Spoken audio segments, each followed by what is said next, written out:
മലയാളത്തിൻ്റെ നിത്യഹരിത നായികയാണ് ഷീല. വയസ്സ് 70 കഴിഞ്ഞിട്ടും സൗന്ദര്യത്തിൻ്റെ കാര്യത്തിൽ ഇപ്പോഴും മുന്നിൽ തന്നെയാണ് ഷീല. നസീറിൻ്റെയും സത്യൻ്റെയും നായിക എന്ന് പറഞ്ഞാൽ അത് ഷീല തന്നെയാണ്. ഇപ്പോഴിതാ 77ാം ജന്മദിനമായിരുന്നു കഴിഞ്ഞ ദിവസം താരം ആഘോഷിച്ചത്. ഈ പ്രായത്തിലും സൗന്ദര്യം കാത്തുസൂക്ഷിക്കുന്നതിനെക്കുറിച്ചും ഷീല പറയുന്നു. തനിക്ക് എപ്പോഴും ഒരുങ്ങി നടക്കണമെന്ന് നിർബന്ധമാണ്. പെണ്ണായാൽ എപ്പോഴും ഒരുങ്ങി നടക്കണം.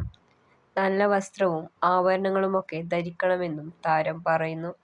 താൻ തൻ്റെ 25ാം വയസ്സിൽ തന്നെ വിൽപത്രം എഴുതിവച്ചിരുന്നു. അതിന് ഒരു കാരണവുമുണ്ട്. ഷീല പറയുന്നു.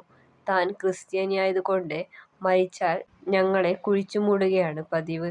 എന്നാൽ താൻ മരിച്ചാൽ ദഹിപ്പിച്ചാൽ മതിയെന്ന് ഷീല പറയുന്നു. ചിതാഭസ്മം ഭാരതപ്പുഴയിൽ ഒഴുക്കണമെന്നാണ് വിൽപത്രത്തിൽ താൻ എഴുതിവച്ചിരിക്കുന്നതെന്നും താരം പറയുന്നു.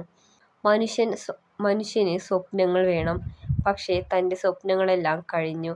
വരുന്നത് വരട്ടെ എന്ന രീതിയിലാണ് താൻ ഇപ്പോൾ കഴിയുന്നതെന്ന് ഷീല പറയുന്നു. ഇനി എനിക്ക് ജന്മമില്ല.